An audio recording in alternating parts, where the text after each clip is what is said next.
Welcome to the decision session of the Executive Member for Housing and Safer Neighbourhoods. I'm Councillor Denise Craghill, the Executive Member, and we have a number of officers on the call also who will present the main item on the budget. This is the budget decision session. So agenda item 1, declarations of interest. I have no declarations of interest to add. Agenda item 2, public participation. As I understand it, we have no public speakers today, unfortunately, but we don't. So moving on to agenda item 3, which is the financial strategy 2021-22 to 2025-26. So I think, Debbie, are you going to say something first about the overview of the budget? Yeah, I'll just briefly set out the contents of the report and the context. So these proposals have been prepared in the context of an unprecedented financial challenge and uncertainty due to the COVID-19 pandemic, and that has seen increased demand for services and support across the council, alongside reductions in income across all services as well.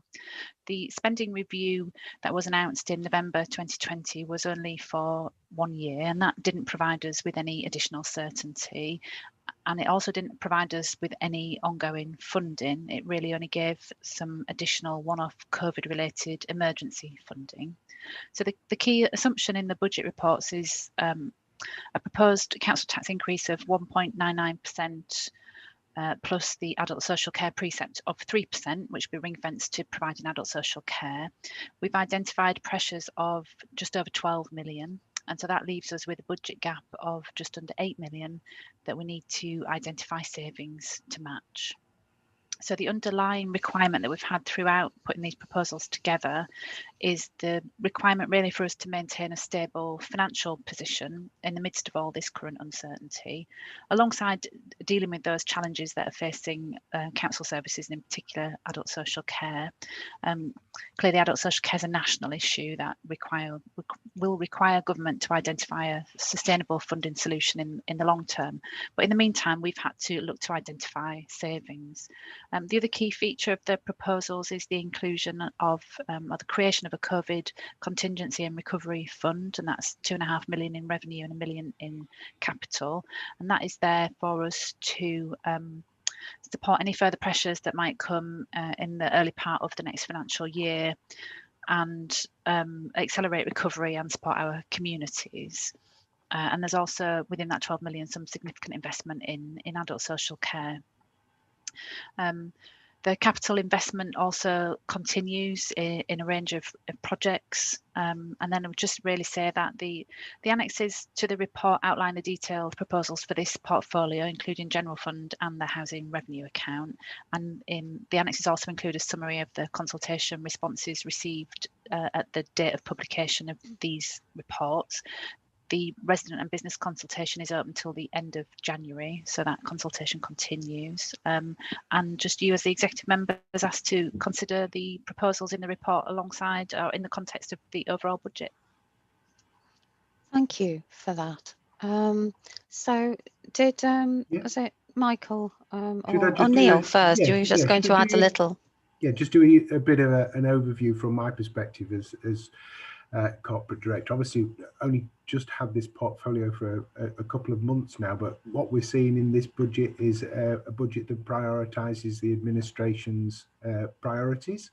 We're putting residents at the heart of what we're doing. There's a significant capital investment in ICT within the housing service, which is obviously designed to enhance that customer experience and improve our ability to respond to customers' needs. A significant investment as well undertaken last year in James House. We'll see James House come into operation, looking after the most vulnerable people in society through the housing provision within the city.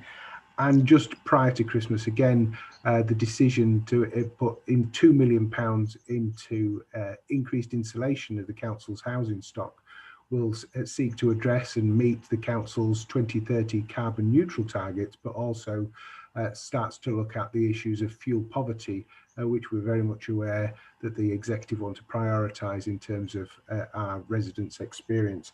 And I'll hand over to Michael to talk about our exciting housing delivery programme and some of the other more detailed aspects of the service. Thank you. Thank you, Neil, and good afternoon. So as Debbie said, the paper in front of you has got a number of annexes relating to revenue savings, revenue growth items, and then the capital programme.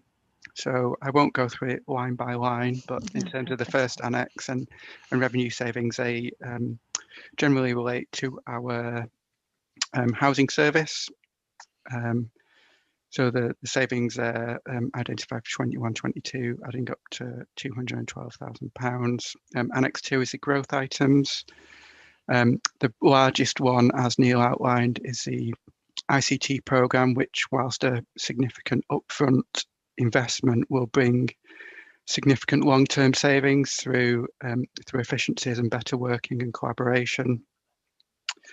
The Annex 3 is savings within building services. So this has been a very collaborative process of working with colleagues to identify efficiencies and better ways of working so that we can offer a better service to our residents. And they are outlined there in terms of how we're proposing to work across building services. And then Annex 4 is a capital programme, which contains two major elements. The first one being work within our homes to support residents to live at home as comfortably and as healthily as possible.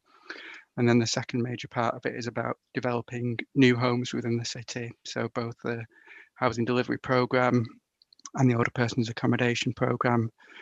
So the projects that are ongoing, such as Lowfield and Marjorie Waite Court, are outlined there, and then it shows the remaining budget that's available to continue that programme over the next few years. And also included in there, as Neil said, is the really important retrofit work. We see it as a challenge that's significant over the coming years, and pleased to see executive approval late last year for us to be able to get going on that, to deliver some retrofit this year, and to be able to develop a strategy for much longer term retrofit work within the city, which will be, as well as improving the energy efficiency of homes, can be a real economic boost in terms of retraining our workers and boosting the supply chain within the green economy. Thank you. Thank you very much.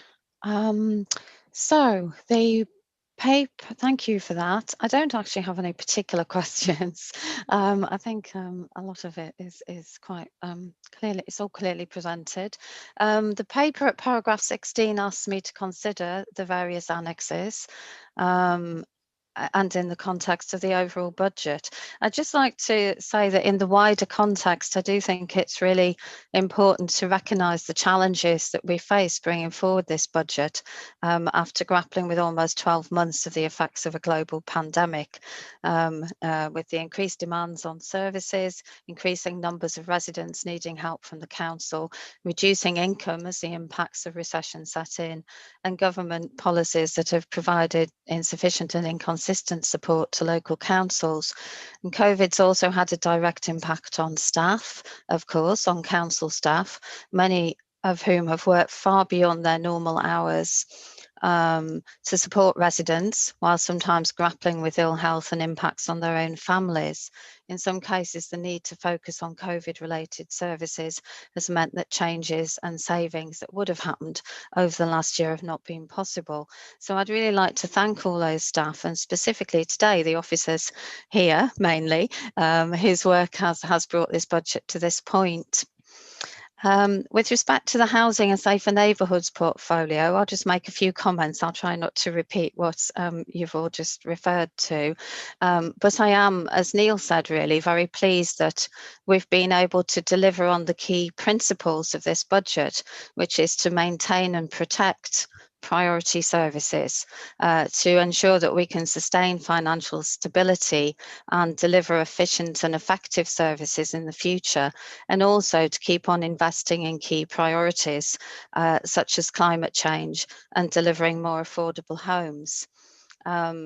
in respect to the principle to protect, I really welcome the fact we've protected our crucial and much needed services for homeless people, as well as our work to improve standards in the private rented sector and assist people with mobility difficulties to stay independent and in their own homes. And of course, must include our crucially important work on community safety and enforcement services. In the housing revenue account, we've allocated, as Michael said, I think it was Mike, additional investment to the ICT programme. Now, personally, I don't always think technology is the answer, but in this case, I think bringing together all the different programmes, I think we might have 27 different ones into one modern ICT programme that can actually transform our services. So I very much welcome that. And we have also in the budget extra investment to tackle damp in council properties, to embed the Housing Department's new apprenticeship programme and extra capacity to support estate regeneration. So I welcome all of that. And I'm also pleased, as Michael referred to, that we're sustaining our capital investment. This will be crucial to support the economic recovery and to help to create new jobs in York.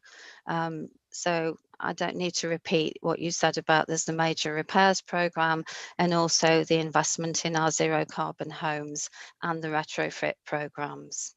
And I just think all of those programmes demonstrate that they're an important example, really, that investing in tackling climate change can also help to create new green jobs.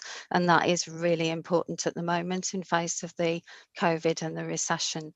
And I also welcome the inclusion in the general part of the paper in the COVID Recovery Fund of a budget to support skills and retraining programmes, as I think this will be very important. So having said all that, I don't have any amendments to make to the proposals at this point. So turning to page 12, paragraph 51, I am happy to support option 1 to retain the savings, the growth and the capital proposals as set out in annexes 1, 2, 3 and 4. And just before concluding the meeting, I think I just repeat, I think Debbie said at the beginning, the budget consultation continues online until the 31st of January. So there's still an opportunity to put further feedback in on that if residents want to. And the executive budget meeting will be on the 11th of February. And I'd encourage the public to, put their views into that. So I think we've got that. Is that okay for the minutes? Yep. Yeah. So agenda item 4, urgent business. I'm not aware of any urgent business.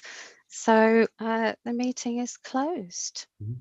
Thank you very much, and everyone. thank you very much, Denise. Your recognition of staff's input's really welcomed and much appreciated. Thank you. Thank you, everyone. Okay.